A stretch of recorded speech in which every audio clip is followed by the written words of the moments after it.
Un autre message qui arrive régulièrement, c'est de savoir si ces messages, ce budget permet de sauver les emplois et permet également de se lancer dans des entreprises. C'est d'ailleurs un témoignage de notre plateau, c'est celui de M. Baudouin, qui est un jeune et qui voudrait peut-être plus tard lancer son entreprise. Monsieur Baudouin, quand vous entendez la confection du budget, est-ce que vous pensez que c'est faisable de se lancer aujourd'hui dans une petite PME, par exemple? Alors, Monsieur Baudouin. Évidemment, ça me semble logique que tout est réalisable, y compris quand on est jeune. Maintenant, Un cœur vaillant, rien d'impossible. Oui, effectivement. Et puis, on a vu donc dans les nouveaux plans proposés qu'il y avait certaines mesures qui étaient proposées, comme les SPRL Starter, qui permettent aux jeunes donc de ne plus devoir apporter un capital aussi important et de bénéficier d'une aide comptable. Néanmoins, ça me semble évident qu'à l'heure actuelle, quelqu'un qui finit ses études ou quelqu'un qui veut se lancer dans une activité... C'est votre cas pour qu'on comprenne bien, Non, M. actuellement, Baudouin. Vous voulez lancer votre entreprise? Je commence des études, mais c'est évidemment, moi, ça me semble très intéressant plus tard de pouvoir me dire, je lance une activité, je crée de l'emploi également. Et vous avez l'impression quoi, qu'on n'aide pas suffisamment, que c'est difficile, qu'il faut...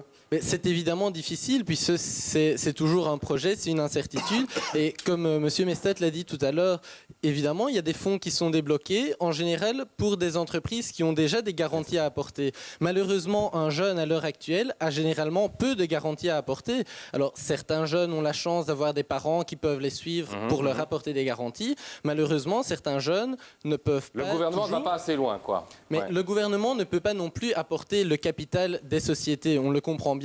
Maintenant, il y a peut-être d'un côté de certains secteurs privés qui doivent évidemment participer parce que l'État ne doit pas intervenir dans tout. Certains acteurs privés doivent peut-être se dire que ça vaut la peine de lancer certaines mesures pour aider des jeunes qui veulent se lancer et qui ont de l'avenir et qui veulent créer de l'emploi également, puisqu'on se rend bien compte que ce sont quand même les petites et moyennes entreprises qui créent l'emploi et pas les grands groupes qui en général... Alors là, je vois Rudy Thomas qui... désolé de vous presser un petit peu, mais le temps tourne. Je vois Rudy Thomas qui boit du petit lait.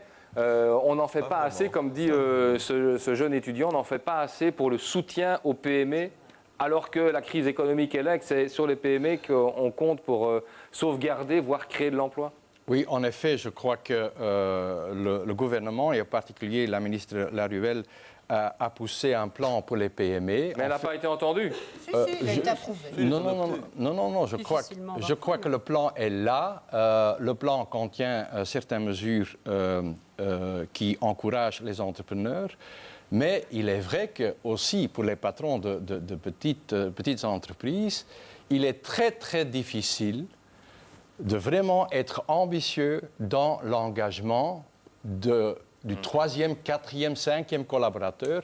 Et du moment que cette entreprise vraiment démarre et puisse devenir un plus grand employeur, c'est là que les difficultés... Alors, soyons très très concrets. Vous dites que c'est difficile de grandir parce que le coût salarial est important. Je traduis. Oui, ce que je Donc dis... vous attendez quoi? Soyons concrets, Monsieur Thomas. Il faut diminuer le coût du travail, c'est ça que vous dites entre les lignes. En plus du plan 1, 2, 3, ou l'engagement du premier... C'est quoi ça, le plan 1, 2, 3? C'est d'allègement de charges pour le premier et le deuxième et le troisième employé. D'accord. Une économie ne peut grandir, ne sera en croissance que pour autant que ces entreprises puissent continuer dans cet élan. Et là, les collaborateurs deviennent beaucoup plus chers et nous plaidons depuis longue date pour de plus importants allègements de charges linéaires. C'est ça le point. Linéaire, c'est-à-dire? Ça veut dire pour tous les employeurs. Pour tous les employeurs.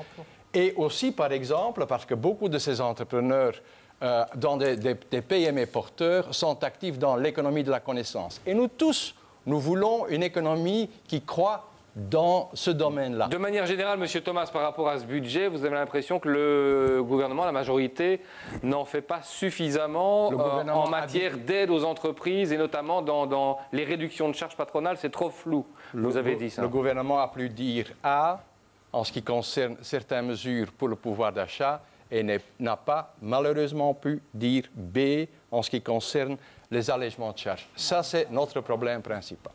Anne de Meulen. Est-ce que les entreprises vont continuer sans cesse à être sur une position défensive plutôt que sur une position offensive? Vous savez, moi, je ne peux pas m'empêcher de constater que par le passé, on a commis toute une série d'erreurs dans des secteurs qui étaient en difficulté. Alors, c'est clair qu'il fallait limiter la casse sociale, mais à un moment donné, on a renfloué des secteurs, on a aidé comme la sidérurgie, comme la sidérurgie, par exemple, et on a oublié ou on a mis de côté la reconversion. Moi, j'ai des collègues liégeois, syndicalistes liégeois, qui sont toujours en train de se battre pour cette reconversion, pour qu'on investisse dans des filières d'avenir, pour qu'on fasse en sorte que l'économie se porte bien avec un emploi à la clé digne de ce nom.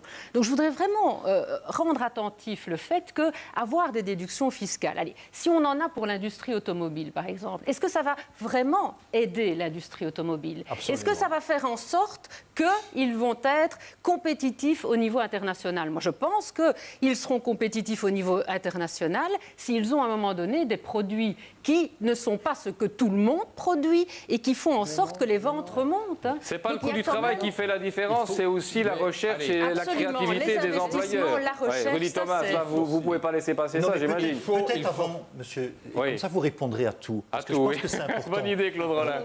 Je pense qu'il faut arrêter de vouloir le beurre, l'argent du beurre et encore le sourire de la crémière avec.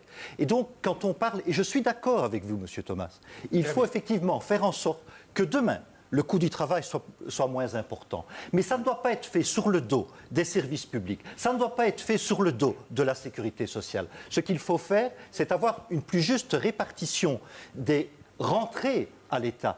Et notamment un des problèmes qu'on connaît aujourd'hui, c'est la crise financière. Une des raisons de cette crise financière, c'est qu'on a laissé les spéculateurs, les gens qui jouent avec l'argent, s'en mettre plein les poches, sans limite. Eh bien, ceux-là doivent contribuer plus demain au fonctionnement de la société. Et donc, vous êtes déçu qu'il n'y ait pas, par exemple, cette fameuse taxe Tobin sur les spéculations? Tout à fait. Mais le gouvernement, en la matière, le gouvernement fédéral est pour une taxe Tobin à condition qu'elle soit appliquée au niveau européen. Mais c'est le moment de relancer cette idée d'une taxe qui n'a pas comme effet de faire rentrer de l'argent, mais qui a comme effet essentiel, qui pourra avoir comme effet essentiel de réduire les effets négatifs de ces spéculations désastreuses. Alors, réaction à tout ça, Rudy Thomas.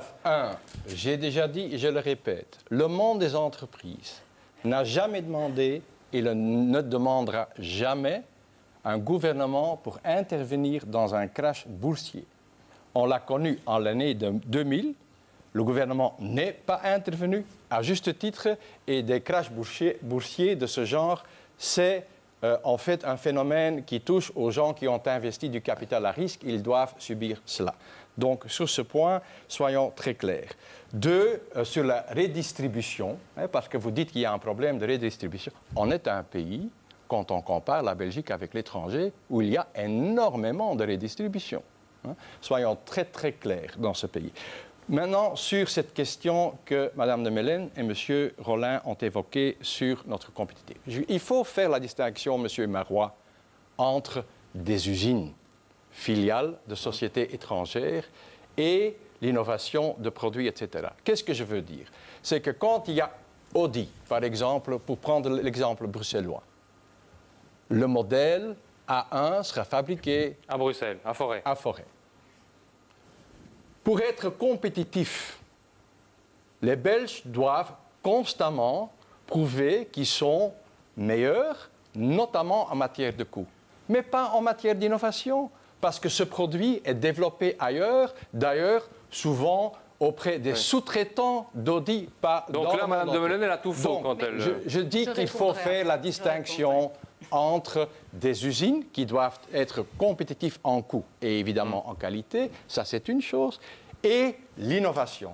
Et il est vrai, ensemble, les partenaires sociaux plaident depuis longue date pour plus d'innovation et c'est en effet... Est-ce que les patrons en font assez? Est-ce qu'ils n'ont pas tendance à demander, c'est un peu ça que dit Mme de Meulen, est-ce que les patrons n'ont pas tendance à tout le temps taper sur le même clou, moins de charges, et pas assez à se demander un peu comment ils pourraient faire des produits plus innovants? L'innovation, M. Marois, c'est notre responsabilité. Oui, mais ça c'est notre responsabilité.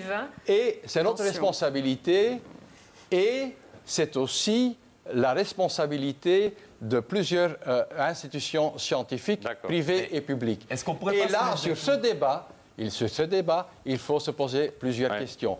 Notamment, et j'en termine, est-ce qu'on traduit suffisamment l'innovation qui est en fait qui a lieu dans les universités et est-ce qu'on traduit ça dans du business? Il y a assez de passerelles. Exactement. Ouais. D'accord.